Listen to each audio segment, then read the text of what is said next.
যেই মেয়ে তোমার ভালোবাসা পাওয়ার জন্য কান্না করে দেয়, এমন মেয়েকে পেয়ে কখনো অবহেলা করো না।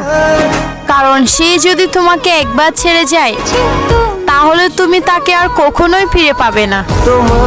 ফুল সুন্দর, কিন্তু ফুলের চেয়ে বেশি সুন্দর জানগো আপনার মুখের ওই হাসিটা। অনেক হয়েছে, আর না, চলে যেহেতু যাবা, আর আটকাই রাখবো না।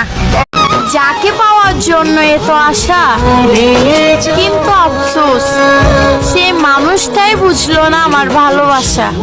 তোমাকে পাওয়ার আশা ছেড়ে দিলে তোমাকে আর কি ভালোবাসলাম, ভালো যেহেতু তোমাকে বাসছি।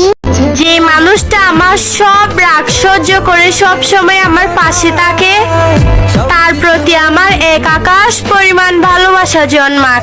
তোমার বউ লাগি, তাহলে বলো তুমি কি হও আমার? আমার অনেক ইচ্ছা তুমি যে আমার ভিডিওটা দেখতেছো, তোমার হাত দিয়া আমার ভিডিওটা একটা শেয়ার দিবা। এবার লাইক করলে করো, কমেন্ট করলে করো, এটা তোমার ইচ্ছা।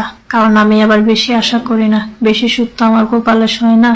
একটা চাইছি, এটা পাই কিনা আল্লাহ জানে, তার ভিতর আরো দুইটা কেমনে আশা করি। তুমি যে আমার ভিডিওটা দেখতেছো তোমাকেই বলতেছি, সত্যি কি আমার ভিডিওটা দেখছো নাকি উপরে ঠেলা দিয়ে অন্য মায়ের ভিডিও দেখছো?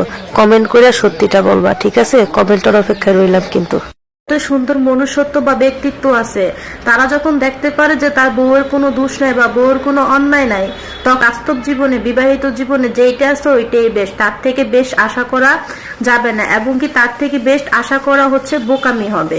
ওই সমস্ত তুমি যে আমার ভিডিওটা দেখতেছো, তোমার একটা কথা কই, কখনো কারোর উপর 100% ভরসা করবা না। নিজের উপর ভরসা রাখবে 100%, অন্যের উপর ভরসা করবা 50%।